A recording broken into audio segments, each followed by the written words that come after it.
Chapter 15, The Coffee Barons. By the second half of the 19th century, coffee had become something considerably bigger than an agricultural crop grown on plantations and shipped to market. It had become a full-blown financial instrument. People bought it, sold it, and gambled on it without ever touching a coffee tree in their lives. Traders moved it in bulk on organized exchanges. Fortunes could be made or destroyed in a matter of days.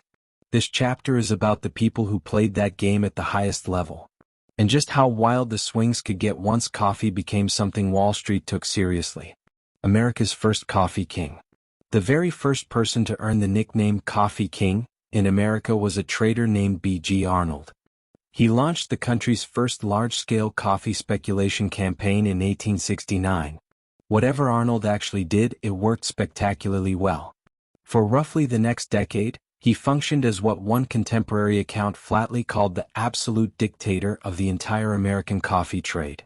A single individual whose decisions could move prices across the entire national market. It's a striking image. An entire country's coffee supply, and the fortunes of every farmer, importer, and roaster connected to it, effectively answering to the judgment of one very well-positioned trader in New York. Arnold's dominance eventually faded, as this kind of individual market control always eventually does. But he'd established something important. Coffee by the 1870s wasn't just a product anymore. It was a market. With all the volatility, risk, and opportunity that word implies. The war between coffee and sugar. The most colorful chapter in this whole story belongs to John Arbuckle. He was the Pittsburgh businessman behind Ariosa. Launched in 1873, it became America's first genuinely successful national packaged coffee brand. Individually packaged roasted coffee sold like peanuts. A real departure from the old practice of scooping loose coffee out of an open barrel at the local grocer. Arbuckle built an empire on that innovation. His control of key patents on the weighing and packaging machinery helped. Those patents made mass production of sealed coffee packages actually practical. Arbuckle's coffee, like most packaged coffee of the era, was glazed with a sugar mixture as part of its processing. That made him one of the sugar industry's largest individual customers. At some point, Arbuckle did the math. He realized he was handing an enormous amount of money every year to sugar refiners. Chief among them was the powerful Havmeyer family. Their sugar refining operations dominated the American market so thoroughly people simply called them the Sugar Trust. Rather than keep paying that premium indefinitely, Arbuckle made a bold decision. He would refine his own sugar in-house and keep those profits for himself. The Havmeyers did not take this well. Rather than simply absorb the loss of Arbuckle's business, the Sugar Trust retaliated. They invaded Arbuckle's own turf.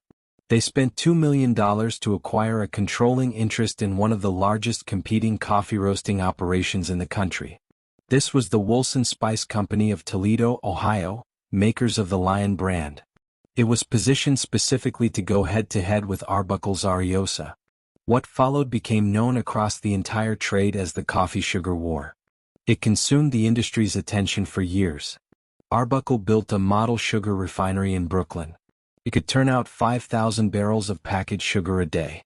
The Havmeyer-backed Wilson Spice Company, in turn, poured what one contemporary account called unheard-of sums into advertising Lion brand coffee. They filled Eastern newspapers with display advertising on a scale nobody in the trade had seen before. Some observers at the time thought the sugar interests had actually made a tactical blunder. They spent heavily to advertise a Rio-style coffee specifically in the Central and New England states. Arbuckle, meanwhile, concentrated his own efforts in the South and West. These were regions where a taste for Rio coffee was already well established among consumers. That meant Arbuckle was essentially selling to an audience that already wanted exactly what he offered.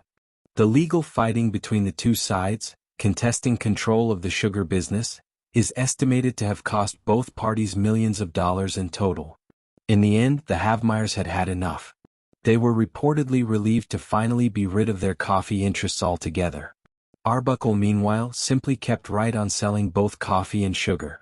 He had successfully fought off one of the most powerful industrial trusts in the entire country rather than back down. The New York Coffee Exchange.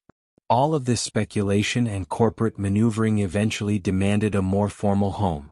In 1881 and 1882, the New York Coffee Exchange was organized to provide exactly that. A regulated venue where coffee contracts could be bought and sold in bulk, on margin, the same way stocks or other commodities were traded. This turned coffee futures into a full-fledged financial market. It had its own rules, its own trading floor, and its own capacity for both extraordinary profit and extraordinary disaster. That capacity for disaster wouldn't take long to demonstrate itself. Selling convenience, vacuum cans, and the birth of instant coffee. The same competitive energy that fueled corporate wars and speculative corners also drove a wave of genuine product innovation. Coffee companies raced to find new ways to package and sell their product more conveniently than the next competitor.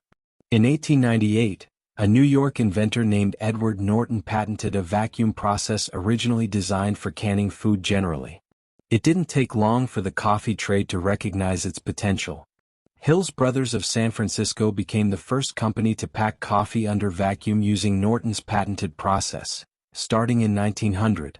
This sealed roasted coffee away from the open air.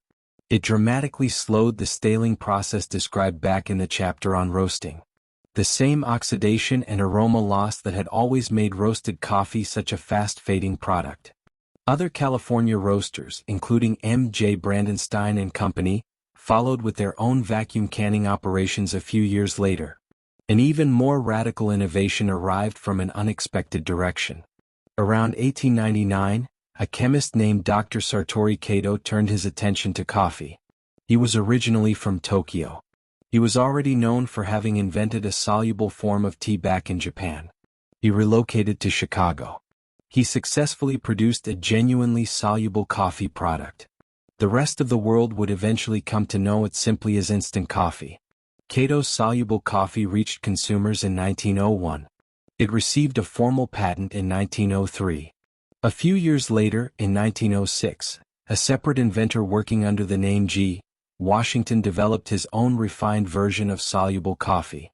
He was an American chemist living, of all places, in Guatemala City, right in the heart of coffee-growing country. His version reached the American market in 1909. Neither man could have possibly known it at the time. But between them they had just planted the seed of an entire category of coffee product. One that would go on to define how a huge share of the world actually drinks its coffee generations later. The rise and fall of DJ Sully. In 1903, following years of overproduction pouring out of Brazil, coffee prices on the New York Exchange collapsed. They hit the lowest level ever recorded. A mere 3.55 cents per pound. It was a genuine crisis for growers everywhere.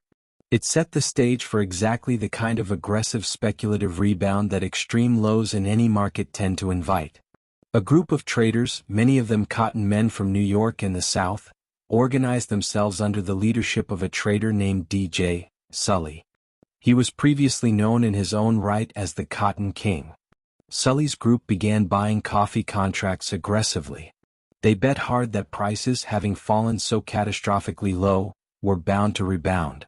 And rebound they did. By February 1904, Sully's buying campaign had driven the price all the way up to 11.85 cents per pound. The highest level the market had seen since 1896. On February 2nd alone, an almost unbelievable 462,000 bags of coffee changed hands on the exchange floor. A single day of trading volume that captured just how much speculative momentum Sully's clique had managed to generate. And then, almost as suddenly as it had risen, it all came apart. On February 3rd, Sully left New York on vacation. In hindsight, that decision marked the precise turning point of the entire episode. That same day, interests connected to Hermann Sielken, a rival power in the coffee trade, began selling heavily into the market. Trading volume that day hit 555,000 bags. Prices closed roughly half a cent lower. The selling triggered a wave of panicked liquidation among the Western traders who had ridden Sully's rally upward. The following day saw roughly 500,000 more bags change hands as prices dropped another 25 to 65 points. Then came February 5th. It shattered every previous trading record in the market's history. an official volume of 689,000 bags. Some trade estimates suggested more than 1 million bags had actually traded hands that single day. Southern interests, caught on the wrong side of the collapsing market, liquidated their positions in a rush. They absorbed net losses of 80 to 90 points in a single trading session. Only continued buying from Sielken's camp and a handful of other strong interests, stepping in around 7.25 cents, kept the crash from spiraling even further out of control. In the space of 3 catastrophic trading days, an entire speculative empire that had taken months to build simply evaporated. The man who had helped bring it down by selling at exactly the right moment, whether through cold calculation or simple good fortune, emerged from the wreckage as the dominant figure left standing. The last coffee king. That man, Hermann Sielken, went on to become what history remembers as the last of the great American coffee kings. A fitting bookend to B.G. Arnold's reign some 3 decades earlier. Sielken's story didn't end with breaking Sully's corner. As covered in an earlier chapter of this book, Sielken went on to become the central figure behind Brazil's controversial valorization scheme. The government-backed effort to buy up and withhold surplus Brazilian coffee from the market in order to prop up collapsing prices. This maneuver was so consequential to the global coffee trade that officials at the New York Coffee Exchange formally complained about its distorting effect on international markets. Sielken, by most accounts, genuinely helped rescue Brazilian planters from ruin. He may have helped stave off serious political unrest in Brazil itself in the process. But he also earned, in the words of one contemporary account, no small amount of unenviable notoriety for the sheer scale of market power a single trader and his partners had managed to accumulate. What money does to a bean. Step back and look at the arc this chapter has traced. A plant that started as a wild shrub grazed on by goats in the Ethiopian highlands had, within roughly 2 centuries of serious global cultivation, become something else entirely. Sophisticated enough as a financial commodity to support corporate wars costing millions of dollars. Organized futures exchanges trading hundreds of thousands of contracts in a single day. Speculative corners capable of doubling prices in a matter of months. Market crashes severe enough to wipe out fortunes overnight. B.G. Arnold, John Arbuckle, the Havmeyers, D.J. Sully, Hermann Sielken. None of these men grew coffee, picked coffee, or roasted so much as a single bean with their own hands in any capacity relevant to this chapter. What they mastered instead was coffee as an abstraction. A price on a board. A contract to be bought and sold. A bet on whether the rest of the world would want more or less of the drink tomorrow than it wanted today. It's a long way from a monk boiling berries to stay awake through midnight prayers. But it's the direct, unbroken descendant of that same monk's discovery. Proof of just how completely coffee had woven itself into the modern economy by the turn of the 20th century. Valuable enough by then not just to drink but to gamble an entire fortune on. What's coming next? We've spent this chapter in boardrooms, trading floors and telegraph offices, following the money coffee generated once it reached its major markets. It's time to go back out into the field again. Specifically, to the islands of the Caribbean. Coffee cultivation took root early there. It spread fast. It became entangled with piracy, colonial rivalry, and plantation economies every bit as brutal as anything we covered earlier in Brazil. In the next chapter we head to the West Indies,